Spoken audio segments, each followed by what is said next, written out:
Yahweh, you're more than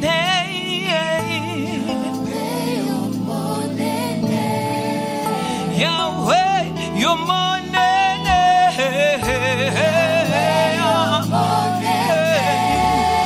Yangai, Makasi,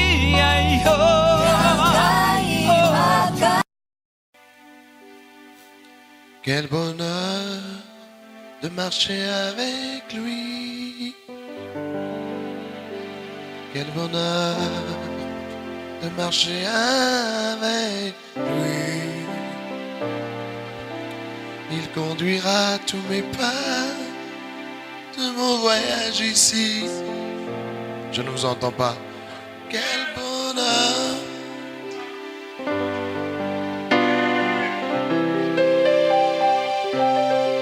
Quel bonheur de marcher avec lui. Marcher avec Jésus. Quel bonheur de marcher avec lui. Il conduira tous mes pas de mon voyage ici. Quel bonheur de marcher avec Jésus. Avec lui, montons toujours. Oh. Avec lui, montons toujours plus haut. Ne craignons pas les dangers. Jésus est le bon berger. Avec lui, montons toujours plus haut. Ensemble, encore une fois, avec lui. Avec lui, toujours plus haut. Alléluia. À lui, montons toujours. Nous l'avons entendu dans le témoignage tout à l'heure. Ne craignons pas les dangers. Jésus est le bon berger. Montons toujours. Quel bonheur d'avoir un tel ami. Quel bonheur d'avoir un tel ami. Toujours il me réjouit et sa grâce me suffit. Quel bonheur d'avoir un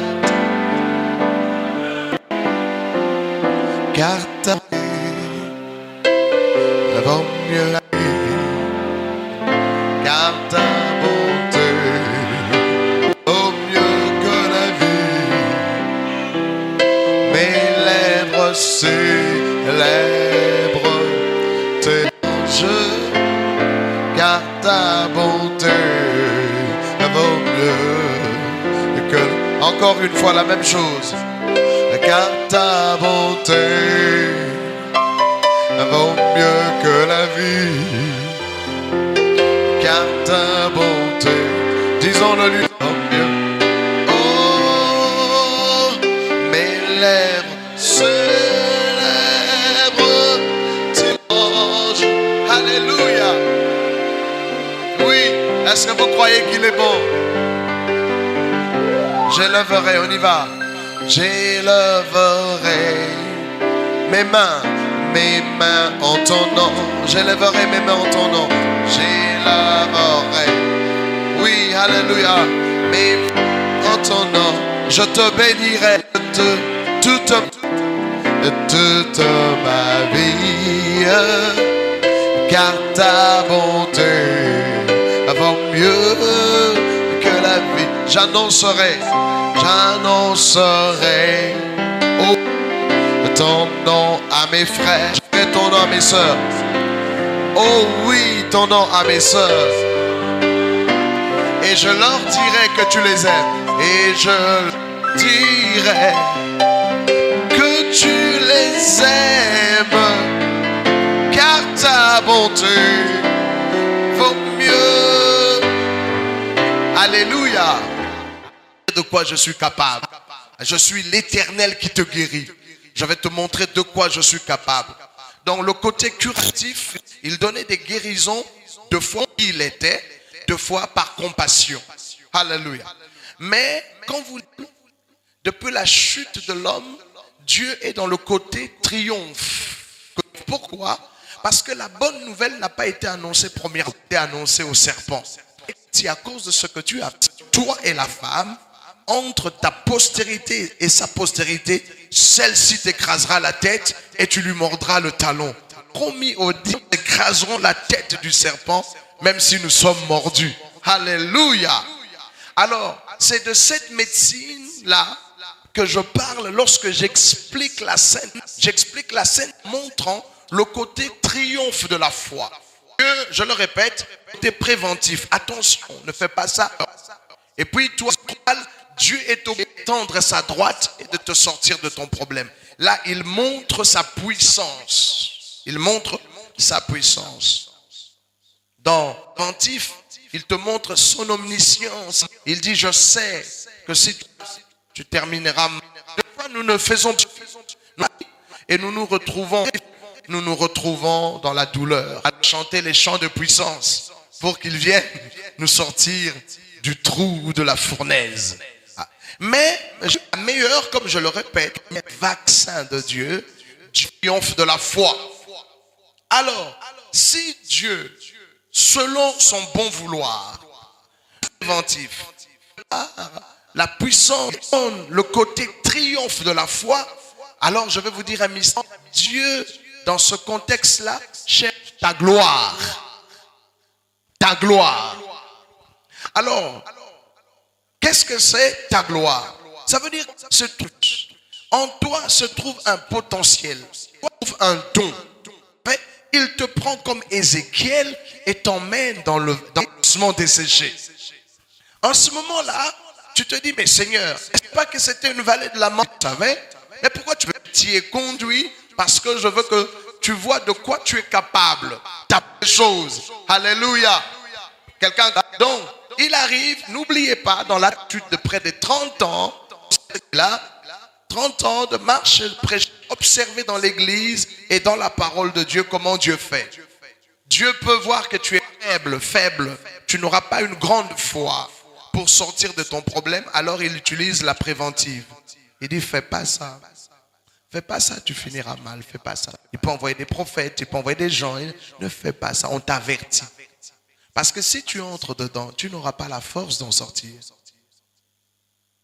Parce que Dieu, en ce moment-là, sera obligé de travailler avec ta foi.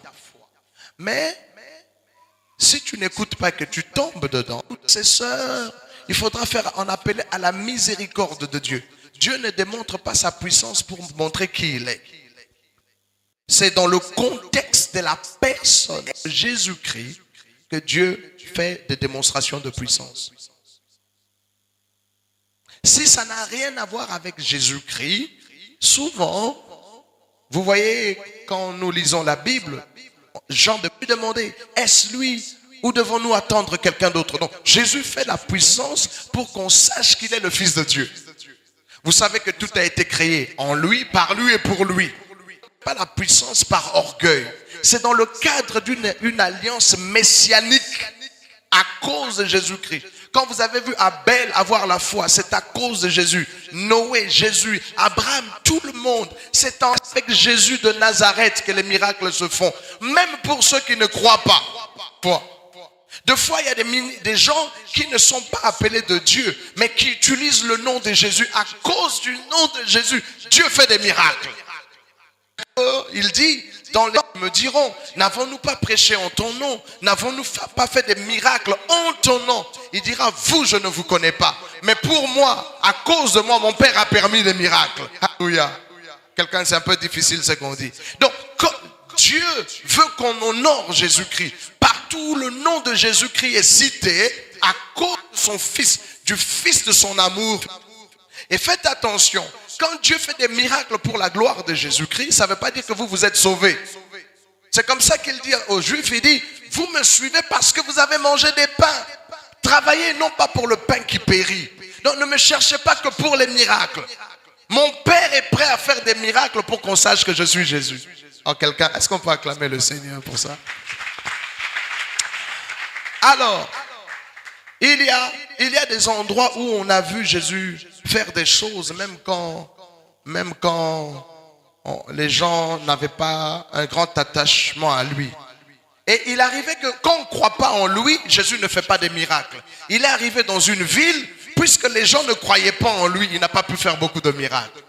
Donc les miracles dans la Bible et l'esprit des miracles que le Saint-Esprit apporte. Je ne parle pas des dons, mais pourquoi les miracles? C'est pour glorifier le Fils de Dieu. Ça va, vous avez compris? Donc s'il y a un miracle dans ta vie, c'est toujours en rapport avec Jésus. Sinon, Dieu utilise la médecine préventive. Alors, il y a des jours où, attention, ce que je vais dire, c'est un peu compliqué. Il y a des jours où ça n'a rien à voir avec Dieu. Ça n'a rien à voir avec Jésus. Ça a tout avec toi.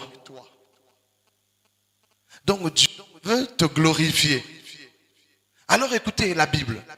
La création tout entière attend avec un ardent désir, non pas la révélation de Jésus, la révélation des toi, nous tous. Alors Dieu, pour toi, pas pour Jésus, pas pour la gloire du Dieu, pour ta gloire. Dieu va permettre que tu te retrouves dans des choses difficiles. Pourquoi? Parce qu'il a mis un don en toi. Oh, quelqu'un a compris? Alors, parce que Jésus est déjà révélé. Jésus, attention, Jésus n'est plus le Fils unique de Dieu. Il était le Fils unique de Dieu. Dans l'éternité, il était le Fils unique de Dieu. Quand il était sur la terre, il était le Fils unique de Dieu. Mais quand le grain de blé est mort, il a sorti plusieurs. Ça va? Donc Dieu n'a plus de Fils unique. Dieu a fait de Jésus le premier-né entre beaucoup de frères. Dites avec moi, je suis frère, pas sœur, frère de Jésus. Ne dites pas sœur, dites simplement frère, vous allez comprendre ça. Parce que spirituellement, il n'y a pas de femmes. En Christ, il n'y a ni homme, ni femme, ni grec. Dieu n'a que des fils. Ça va? Alors, là, il ne faut pas voir Jésus. Ça, c'est pour la classe supérieure. Il ne faut pas voir Jésus comme le privilégié de Dieu. Oh, le Fils de Dieu. Non, il ne faut pas prier comme il veut dire, mon frère, Yaya. Ça va? Ça, c'est ce qui est la vérité maintenant. Jésus est mon frère. Lui-même, quand il est ressuscité, il dit à Marie, il dit, va dire à mes frères. Il y a eu une évolution dans leur rapport. C'était des concitoyens juifs qu'il a pris pour disciples. Et pendant quelques années, ils l'ont appelé maître. Lui, il les appelait disciples. Puis plus tard, il a changé leur statut en disant, je ne vous appelle serviteur, maintenant je vous appelle amis. Les concitoyens devenus disciples, ils ont persévéré pour devenir amis. Et puis quand il ressuscite, il ne s'appelle plus ami. Il dit à Marie, va dire à mes frères, je m'en vais vers mon Père et votre Père. Alléluia. Vers mon Dieu et votre Dieu. Alors, Jésus-Christ est double dans ses rapports avec Dieu. Il est fils de Dieu et il est serviteur de Dieu. C'est comme ça que Jésus-Christ est. Il a un côté fils et il a un côté serviteur. Dans le côté fils, il appelle Dieu son Père. Dans le côté serviteur, il appelle Dieu mon Dieu. Et Dieu aussi appelle Jésus Dieu. Oui, non? Oh Dieu, lui dit ça. Ton trône est un trône d'équité. Dieu appelle Jésus Dieu et Jésus appelle Dieu Dieu. Il parle de leur esprit. Alors Jésus est son fils dans le côté familial et il est son serviteur dans le sacerdoce. C'est comme ça il dit vers mon Dieu, vers votre Dieu. Parce que Jésus-Christ a été placé à la droite de Dieu comme étant le souverain sacrificateur selon l'ordre de Melchisédek. Alors quand il nous dit vers mon Père et votre Père, vers mon Dieu et votre Dieu, nous avons les mêmes rapports. Il y a un côté où Dieu est Père et il y a un côté Dieu est notre Dieu. Dans le cadre de la famille, Dieu est notre Père. Il y a des privilèges et des droits. Dans le cadre du service, Dieu est notre Dieu. C'est pour cela que nous sommes un royaume de sacrificateurs où Jésus est le souverain sacrificateur. Est-ce qu'on peut acclamer le Seigneur? Alléluia. Donc, il y a un mystère. Comment Jésus a-t-il été révélé?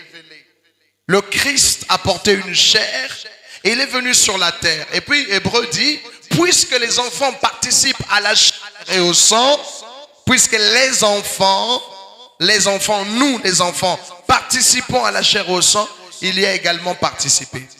Alors, il avait envoyé Adam pour être un modèle, une image de Christ triomphant. Adam est tombé lui-même pour nous donner un exemple. Il dit, voici comment Dieu nous glorifie. Dieu nous envoie à la croix, suscitant des morts. Dieu nous permet d'être dans une mer en tempête, mais nous calmons les choses. Donc, au-delà du préventif et du curatif, Dieu veut un triomphe, le triomphe de la foi. Donc, il vous mettra dans des contextes où les choses sont difficiles mais possibles. La foi ne rend pas facile, la foi rend les choses possibles. Il n'est pas écrit tout est facile à celui qui croit, mais tout est possible à celui qui croit. C'est difficile mais c'est possible. Dieu ne nous a pas promis l'aisance sur la terre.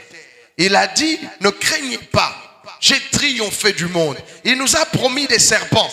Oui. Il dit, j'enverrai des serpents, saisissez-les.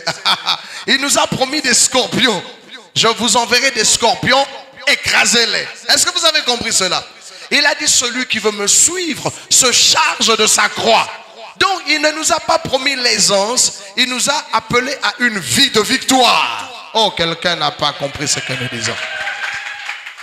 Donc, il faut enlever la mentalité de la facilité avec Dieu, de vous revêtir des sentiments. La Bible dit, armez-vous de la pensée de souffrir. Donc, nous faisons une église forte, militante. Nous avons créé une génération des chrétiens apeurés de démons et de féticheurs et des liens héréditaires. Non, la Bible nous demande à être forts. Alléluia. Non, quelqu'un a compris cela. Ton Dieu ordonne à ce que tu sois fort. Que le faible dise, je suis fort. Tu es faible, mais tu dis autre chose. Que le pauvre dise, je suis riche. Que la stérile dise, j'ai des enfants. Que le célibataire dise, je suis marié. Vous comprenez? Donc, il nous met dans le célibat et il nous dit, dis que tu es marié. Dieu te mettra dans la pauvreté et te demande de confesser la richesse. Pourquoi? Jusqu'à ce que ton don puisse montrer de quoi tu es capable. Dieu te laissera dans la nudité. Il te mettra dans la nudité. Attention, là ce n'est pas la médecine préventive ni curative. C'est la médecine de triomphe. Dieu te mettra dans la nudité. Dieu te mettra dans la faim. Dieu te mettra dans la soif. Pourquoi? Pour que tu dises ceci. Qu'est-ce qui me séparera de l'amour de Dieu manifesté en Jésus-Christ? Est-ce la faim? Est-ce la nudité? Est-ce l'épée et le péril? En ces choses, nous sommes plus que... Ah, quelqu'un n'a pas compris ce que je viens de dire. Ça, c'est la médecine triomphante. Dieu te laisse dedans, non pas parce qu'il ne t'aime pas. Il t'aime, mais il voudrait que tu sois comme Jésus, que la création voit qui tu es. Oh, alléluia. Quelqu'un a compris ça? Donc, quand vous êtes dans des problèmes, ne pleurez pas. Ça, c'est du côté triomphe. Hein? Les gens qui ont été exercés, comme dit, tu exerces mes mains au combat et mes doigts à la bataille. Alléluia. Parce que Dieu a des militaires. Vous savez, quand vous avez une armée, il y a des polices des quartiers, il y a police fédérale, il y a les fantassins, il y a les bérets verts et les bérets rouges. Pour les autres bérets là, médecine préventive, médecine curative. Pour les rouges, nous, médecine triomphante. On te jette dans la fournaise et on te dit, réunis ton Dieu. Tu dis non. Je sais que mon Dieu a le pouvoir de me délivrer du feu. S'il ne le fait pas, je reste dedans. Alléluia. Ça, c'est le côté triomphant de la foi. Pilate pose des questions à Jésus. Il dit, je te pose des questions et tu ne réponds pas. Ne sais-tu pas que j'ai le pouvoir de te relâcher ou de te faire... Jésus dit, tu n'as aucun pouvoir sur moi.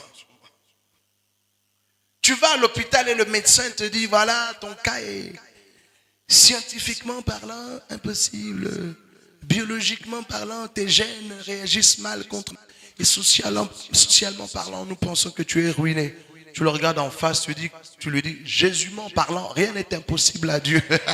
Et tout est possible à celui qui croit. Le diable veut te faire peur. Les situations de la vie veulent t'écraser. Mais la Bible dit, je sais en qui j'ai cru. Je sais qu'il a le pouvoir. Ça, c'est la foi triomphante. Des gens qui n'ont... Ça fait mal, on pleure, mais on continue. Fatigué, mais poursuivant toujours. Il ne faut pas avoir des chrétiens mous pour une chose petite. Non, j'ai vu des souris. Hein, vous voyez cette litanie et toutes ces choses qu'on a.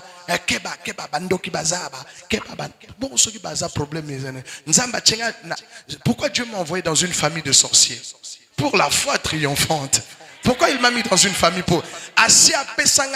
Il m'a donné un don qui me permet de triompher du monde. Est-ce qu'il y a des vainqueurs ici dans cette salle? Alors, je ne vais pas être trop long. Je vous ai dit que j'ai des choses à vous dire. J'aimerais bien rester avec vous même pendant un mois et vous expliquer des mystères. Dieu permettra.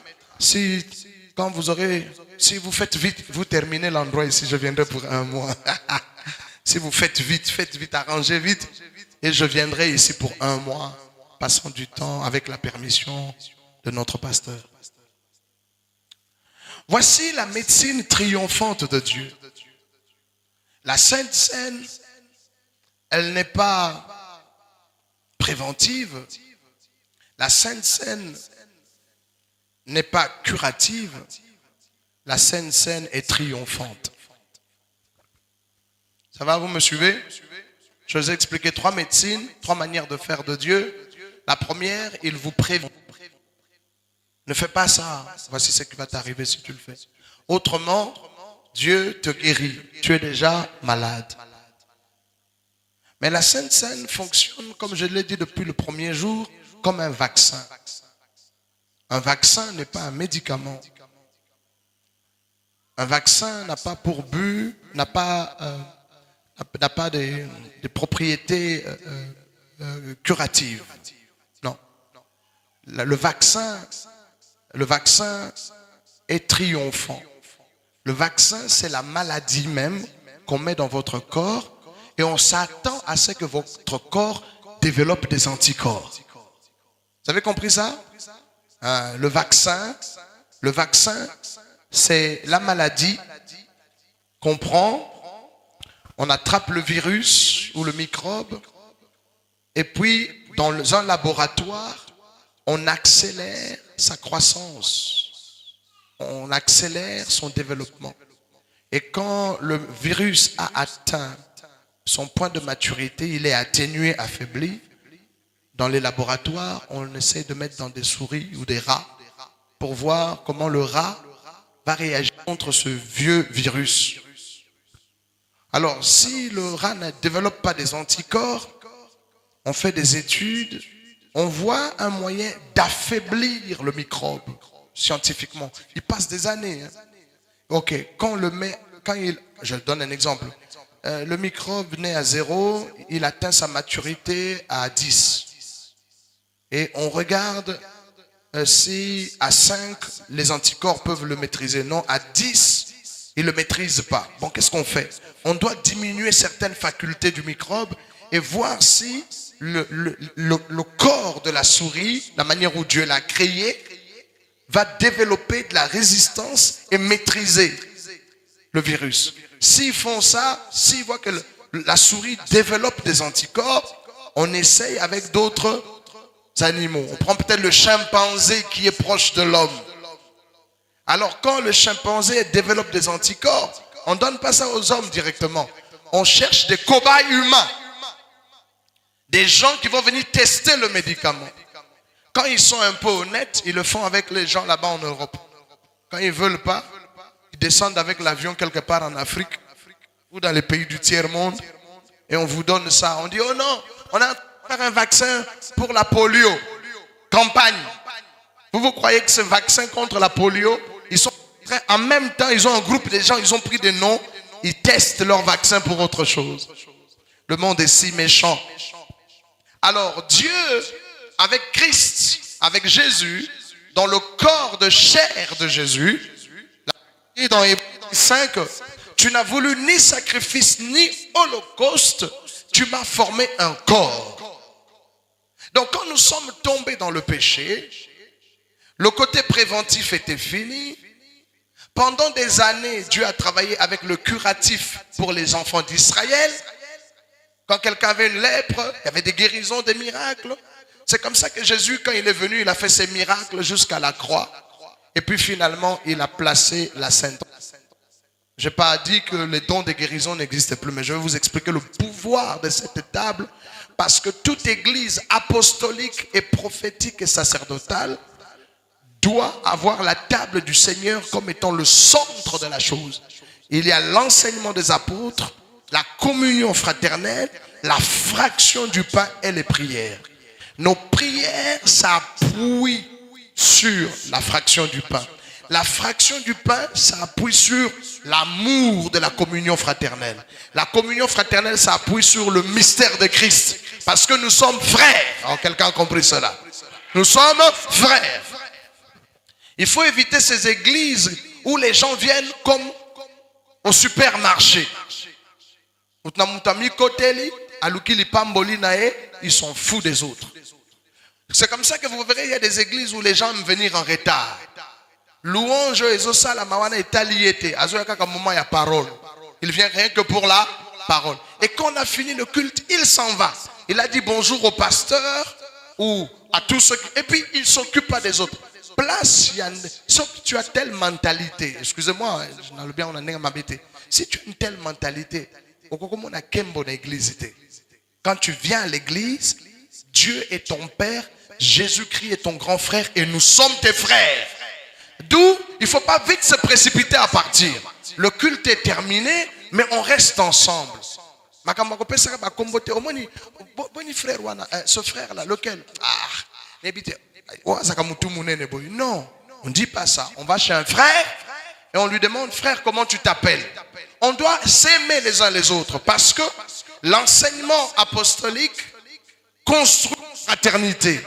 La fraternité emmène à la communion. Dans 1 Corinthiens 10, l'apôtre dit, puisque nous qui sommes plusieurs, puisque nous partageons un seul pain, nous sommes en communion les uns les autres. Donc le pain, quand on mange la Sainte Seine, ça prouve que nous sommes des frères. Donc l'enseignement, on explique que Jésus n'est plus le Fils unique de Dieu. C'est ça l'enseignement apostolique. Parce que quand Jésus est ressuscité, le message qu'il envoie aux apôtres, je m'en vais vers mon Père et votre Père.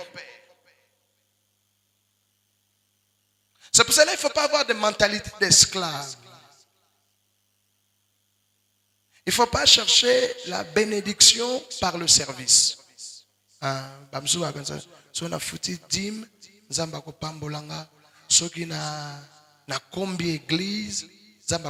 c'est la mentalité d'esclave.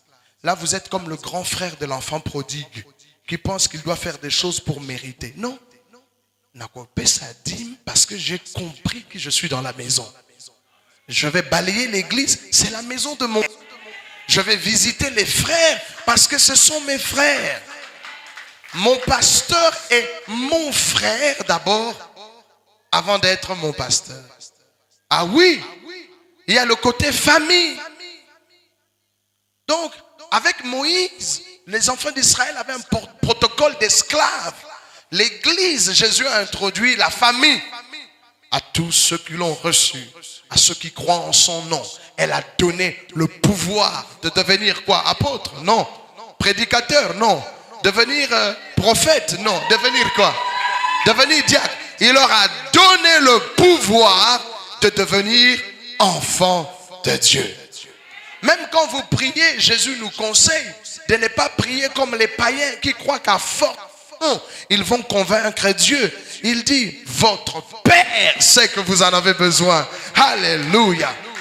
Dans Luc chapitre 1er, au verset 11e, Jésus dit, lequel d'entre vous, Père, si son fils lui demande du pain, s'il une pierre, s'il demande un poisson, lui donnera-t-il un serpent? S'il demande un œuf, lui donnera-t-il un scorpion? Méchant comme vous l'êtes, vous savez donner des bonnes choses à vos enfants. À combien plus forte le Père Céleste donnera-t-il le Saint-Esprit à ceux qui lui le demandent? Ça va? Donc, nous recevons des choses, non pas parce que nous sommes fidèles à Dieu, nous recevons des choses parce que nous sommes enfants de Dieu. Si c'était un problème de fidélité, nous n'allions pas avoir des choses. Je fais prévaloir le côté, mon statut d'enfant de Dieu. Et quand je sers gratuitement. Quand je sers Dieu, je n'attends pas à ce que les gens me bénissent. Je ne peux pas vendre mon service. Je n'ai pas été racheté avec des choses périssables ni quantifiables. Ce n'est pas l'or et l'argent. Donc quand je prêche gratuitement. Quand je fais le service, je le fais avec joie. Ma récompense n'est pour le service, ma récompense n'est pas ici-bas, elle est haut. Mais pour ma filiation en tant qu'enfant, je réclame mes droits ici. Je veux rouler dans une belle voiture en tant qu'enfant de Dieu, pas en tant qu'apôtre. En tant qu'apôtre, on me demande de porter ma croix. En tant que serviteur, on me demande de souffrir. Mais en tant qu'enfant, je réclame. C'est comme ça que l'apôtre Paul a expliqué ça dans Romains 8. Du reste, nous savons que toutes choses concourent au bien de ceux qui aiment Dieu et qui sont appelés selon son dessein. Vous voyez, j'entends souvent des prédicateurs, non, le mouvement prophétique, ta destinée prophétique. Ceux qui sont appelés selon son dessein, un dessein. Car ceux qu'il a connus d'avance, il les a prédestinés à l'image de son fils. Les affaires et la famille. De son fils. Afin que son fils soit le premier-né entre beaucoup de frères. Dieu te veut comme enfant. Dieu, nous venons célébrer notre frère. C'est pour cela que Jésus dit, je te célébrerai au milieu de l'assemblée. Mais voici moi et les enfants que Dieu m'a donnés. Et puis il dit, il n'a pas honte de nous appeler frères. Alors, pour être simple, la Sainte Seine est un mystère qui fait que Jésus, avant qu'il ne soit Jésus, quand il était Christ, éternité, il a créé le monde dans l'éternité. Il était le Fils unique, invisible. Mais quand Adam a péché, Jésus devait venir nous racheter. Donc, Jésus, Fils de Dieu, créateur de toutes choses, maintenant devait devenir rédempteur du genre humain. Donc, il a quitté l'éternité. Il devait venir dans le temps. Alors, son père, pourquoi? Parce que tous les sacrifices qu'Abel a fait, Noé, tout le monde, ça ne plaisait pas. Il y avait un problème relationnel. Dieu était en colère. Parce que Dieu ne pardonne pas les péchés. Il ne pardonne pas les péchés. Sa justice ne connaît pas le pardon. Sans effusion de sang, il n'y a point de pardon des péchés. Il faut que quelqu'un meure. Maintenant, vous comprenez pourquoi Jésus est mort. Parce que Dieu ne pardonne pas les péchés. Si Dieu pardonnait les péchés gratuitement et simplement, ça n'allait pas mourir. C'est parce que Dieu ne pardonne pas les péchés qu'il fallait que quelqu'un paye à ta place. Vous avez compris cela? Donc, Jésus dit à son père, est-ce que vous permettez que je fasse ça? Je suis un peu grippé et puis il fait chaud, ça fait bizarre. Excusez-moi. Donc, Jésus dit ceci. Jésus dit, tu n'as voulu ni sacrifice ni holocauste. Tu m'as formé un corps. Tu ne voulais pas des sacrifices pour le péché. Donc, on te donne des moutons, ça te dit rien. Des bœufs, ça te dit rien. On te donne des vaches, tu veux. Qu'est-ce que tu veux? Il dit non, le sang des vaches, tout ça, ça suffit pas pour moi.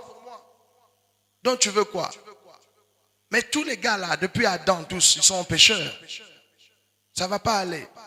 Donc, tu veux du sang. Dieu lui dit, ok, donne-moi un corps. Donc, le corps de Jésus est la réponse à l'insatisfaction de Dieu. Oh, quelqu'un n'a pas compris. La justice divine n'était pas satisfaite par quoi que ce soit. Rien. Même les 1000 bœufs de Salomon, ça n'a pas marché. Dieu n'était toujours pas content. Il dit à Israël, que me donnerez-vous si j'avais faim? Je connais les bêtes des champs. Vos sacrifices-là ne me disent rien. Alors, Dieu a trouvé une rançon. Il a fait un corps à Jésus. Et Jésus est venu sur la terre. Et on dit, et le Verbe a été fait. Aidez-moi, le Verbe a été fait. Le Verbe a été fait, Jésus était incarné. Je vais être bref. Jésus est mort à la croix. À la croix, Christ a fait 3 choses. 1. Le péché n'a pas commencé sur la terre. Le péché a commencé au ciel. C'était la révolte des anges. Ça va? Puis, donc, Dieu était en colère contre les anges. Le livre de Job dit, il n'a pas confiance en ses anges. Il trouve la folie chez eux. Dieu, depuis que Lucifer est tombé, Dieu, tous les anges sont suspects. Tous étaient, on va aller doucement. Tous étaient suspects. Dieu était devenu un Dieu de courroux. Les anges avaient peur. Même les 4 êtres vivants ont des ailes qu'ils mettent sur leur visage. Dieu était devenu un Dieu de colère. Alors, après la chute des anges, Dieu n'a pas réglé ce problème. Écoutez bien, quand les anges ont chuté, Dieu n'a pas réglé ce problème. Il a jeté le tiers dehors, il a fait l'homme. Quand l'homme a péché, l'âme qui pêche doit mourir. Vous savez, quand Adam a péché, il n'est pas mort. Physiquement, il est mort dans sa relation. Le jugement était après. C'était un enfer qui devait aller. L'enfer n'était pas encore ouvert. Et puis, le péché des anges, le péché des hommes par Adam. Puis Dieu a pris Israël, lui a donné la loi. Et Israël a violé, transgressé la loi pendant des années. Donc quand Jésus est venu, il est venu régler tous les problèmes. Le crime des anges, le crime de l'humanité et les transgressions de la loi. Alors, les anges, pardon. Parce que la Bible dit, ce n'est pas aux anges qu'il vient en aide. Pourquoi? Parce que la rédemption se fait par le sang. Or, les anges n'ont pas de sang. Donc, quand eux pêchent, ils vont à l'enfer. Mais les hommes ont du sang et Jésus-Christ a pris notre place. Ça va? Donc, pour le diable, si vous êtes militaire, vous le savez, quand un officier haut gradé fait défection et il se rébelle, s'il était par exemple général et il part dans la forêt, dans la rébellion, il est toujours général. On l'appelle général dissident, colonel dissident. Il garde son grade même pendant des années. On va tout faire. On va tout faire pour l'arrêter. Le jour où on arrête un officier qui est dissident, on l'amène devant l'auditorat militaire, on le juge et on le met devant tous les militaires et on le dégrade. Et le diable était un grand militaire. Depuis qu'il avait péché là, on ne l'avait pas encore dégradé. Alors quelqu'un n'a pas compris. Il fallait que Jésus vienne. C'est pour cela, vous entendez, il a dépouillé les autorités, les dominations et les a livrées en spectacle, publiquement. Depuis qu'ils avaient péché, ils n'étaient pas encore dégradés. Alors Jésus à la croix, parce qu'il fait 3 grandes choses. À la croix, Jésus-Christ était venu pour détruire les œuvres du diable, dépouiller les anges, dépouiller les dominations, les principautés et les livrer en spectacle. Que tout le monde voie qu'à la croix, il en a fini. Et puis il est descendu au séjour des morts pour aller récupérer les clés de la mort et du séjour. Et puis le troisième jour, il est sorti, il a dit, I'm alive, je suis vivant. Nazana Bomoy. Est-ce que quelqu'un comprend ça? Deuxième chose que Jésus-Christ a accompli à la croix, il devait régler la question du péché de l'humanité. La révolte des anges, il les a dépouillés. Maintenant, la question du péché de l'humanité. Adam lui avait dit ceci, le jour où tu mangeras, tu mourras. La mort dont on parlait, ce n'était pas la mort physique seulement, mais c'est parce que la Bible enseigne sur deux morts, la seconde mort. Vous avez déjà entendu ça? Il y a deux morts, il y a deux vies. Il y a la vie charnelle et il y a la vie éternelle. Il y a la mort physique et il y a la mort éternelle. La seconde mort, c'est quand on va en enfer. Alors, Adam n'était pas mort et il avait peur de la mort. Alors, Jésus est venu, puisque les enfants participent au sang à la chair, il y a également participé afin de détruire celui qui avait le pouvoir de la mort, c'est-à-dire le diable. Alors, Jésus a dit à Adam, a dit à nous tous, Bangani liwate yaka lananga ne kulusu lananga. Seigneur, j'ai peur. Il dit, chut, viens. De toute façon, cette vie, si tu la conserves, tu la perdras. Il faut la détruire. Tu peux plus rentrer chez le Père. Parce que la chair et le sang ne peuvent pas hériter. Donc, suis-moi à la croix, viens. Toi, refuse, résiste. Viens, accompagne-moi à la croix, viens. Ce qu'on a Pierre, hein? Jésus a expliqué croix, yoka Pierre. Advienne Seigneur, Jésus a arrière de moi Satan. Donc, ce que boyi ko matana yene kulusu, yosa ya diable. Suis-moi. Accepte quand même, suis-moi. Allez, viens. Et qu'est-ce que la Bible dit? Nous avons été crucifiés. Ah, vous avez compris cela. Donc, pour notre péché, il n'y a pas eu de pardon. Il y a eu crucifixion. Et nous avons été crucifiés avec lui. Parce qu'il fallait tuer le vieil homme. Nous avons été crucifiés avec lui. Nous avons été ensevelis et nous sommes ressuscités. Acclamons le Seigneur. Ça, c'est la deuxième chose. Un, il a dépouillé les autres. Deux, il devait nous aider à mourir. Jésus, ça c'est un peu difficile. On est à l'envers. Jésus n'est pas venu nous sauver comme ça. Il est venu nous aider à mourir. Quand nous sommes morts et nous sommes ressuscités avec lui. Ça va? Vous avez compris cela? Donc tout ça se passe dans ce corps. Dans ce corps, il a dépouillé les ténèbres. Et dans ce corps, il a vaincu la mort. Il a vaincu le péché. Troisième chose que Jésus a accompli à la croix, c'était la loi par le peuple d'Israël. La loi ne nous a pas été donnée. La loi n'a été donnée qu'à un seul peuple. La loi n'a pas été donnée aux Baluba, la loi n'a pas été donnée aux Bayanzi, aux Bakongo, aux Angolais. La loi a été donnée aux Juifs à cause de leur alliance avec Dieu. Donc la loi, il ne faut pas le lire de Deutéronome 28 contre toi-même. Deutéronome 28 ne te regarde pas. Ça regardait les Juifs. Alors, quand le diable a péché, Jésus est venu détruire les œuvres du diable. Quand Adam a péché, Jésus a emmené Adam à la croix. C'est pour cela qu'on dit, le Fils est venu, Dieu a envoyé son Fils dans une chair semblable à celle du péché. Donc, en Christ, nous sommes allés à la croix avec Christ, ensevelis avec Christ, ressuscités avec Christ. La troisième chose, c'était les transgressions de la loi. Quand il a fini tout ça, il a réglé la question des démons. Le péché d'Adam et Ève en les emmenant à la mort, sachant qu'ils vont ressusciter avec lui et en lui, il a fini avec la loi. Il a dit en grec, tout est accompli, j'ai fini le travail. Alors, pourquoi je dis que ça c'est un vaccin? Pourquoi? Qu'est-ce que Jésus avait pris dans sa chair? Jésus n'a pas péché, il est devenu péché. Il a pris le péché en lui. Avec le péché, qu'est-ce qu'il a pris? Tuberculose, sida, maladie, cancer, quoi encore?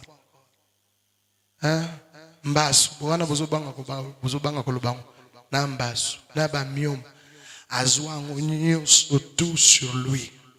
Et puis il a accéléré le processus de vieillissement.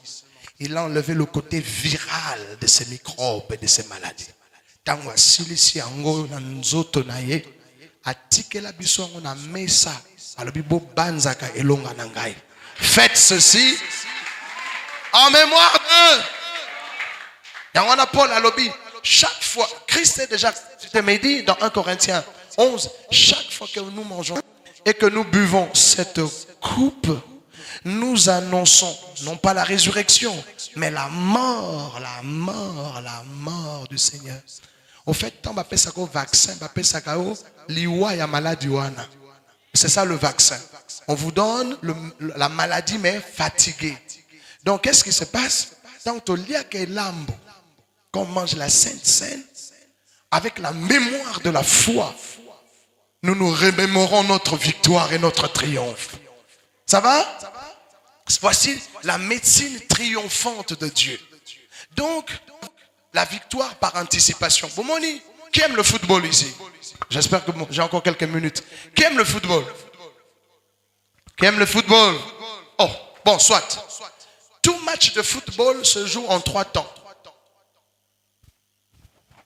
Ça se joue pendant l'entraînement, quand on connaît l'équipe qu'on va affronter.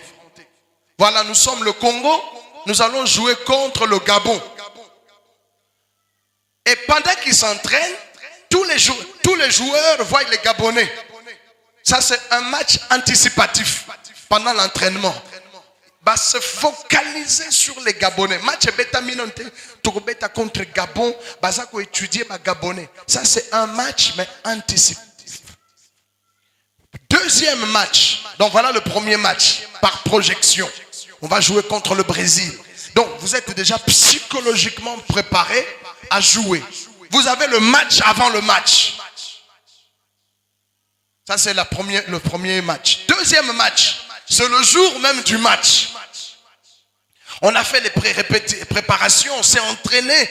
Alors finalement le jour du match. Et on joue, il y en a un qui gagne ou qui perd. Et puis, ce qu'on appelle, ça c'est le match en direct. Il y a le match anticipatif. Et puis, il y a le match en direct, le jour où on joue. Et puis, il y a le match comment? En différé. Match c'est Betamaki. Yondo Yebina n'y a gagné à quitter. Mais Basusu, Bayebi déjà qui a gagné. Et la Sainte Seine nous donne un match en différé. Oh, quelqu'un n'a pas compris.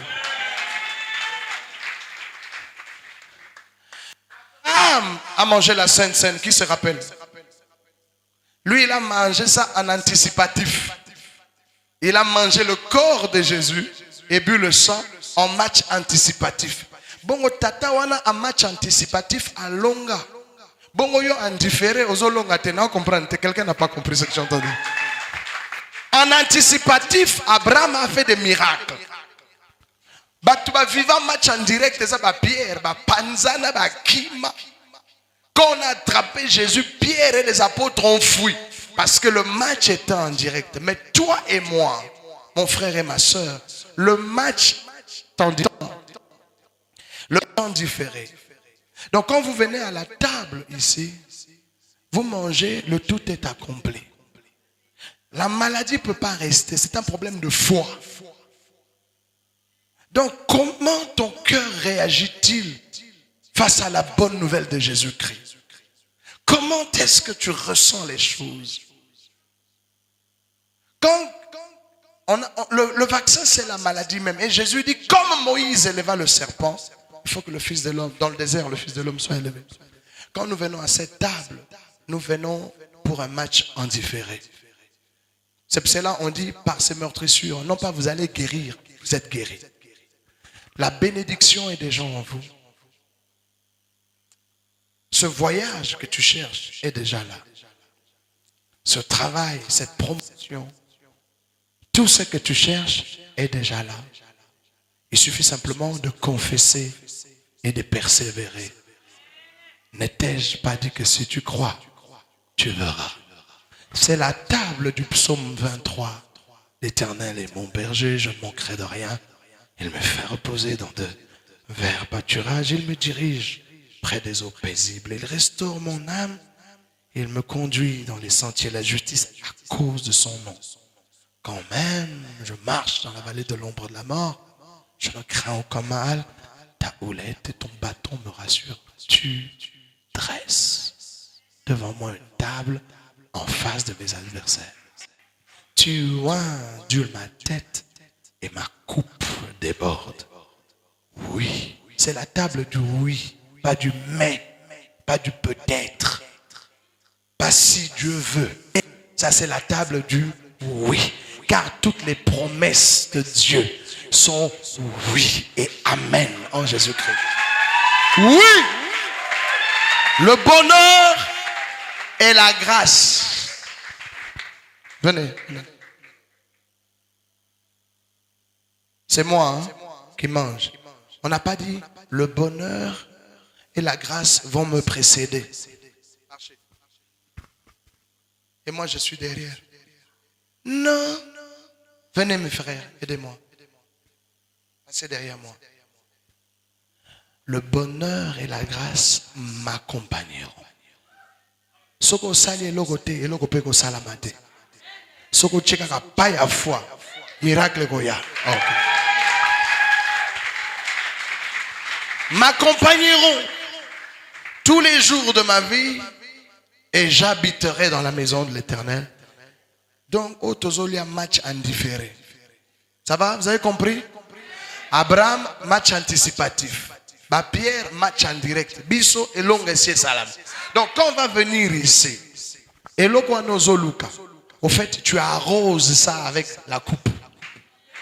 Tu te nourris de la coupe. Vous voyez comment on arrose les fleurs pour que ça pousse?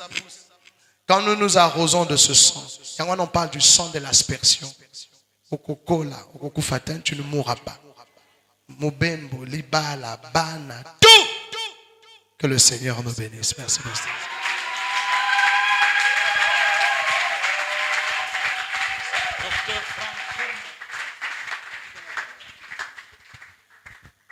Alléluia. Moi, je bénis le Seigneur pour ma sensibilité. Vous savez, un enseignement comme celui-ci devait se passer aujourd'hui. Vous savez pourquoi? Aujourd'hui, d'abord, le Seigneur nous a fait profiter de ces calmes. Tu transpires parce que tu bouges. Mais l'atmosphère est suffisamment favorable. Et vous comprenez pourquoi j'ai dit qu'il fallait qu'un tel enseignement se fasse aujourd'hui. J'aimerais que le ministre de culte se lève, Laël Aurore, pour tenir la coupe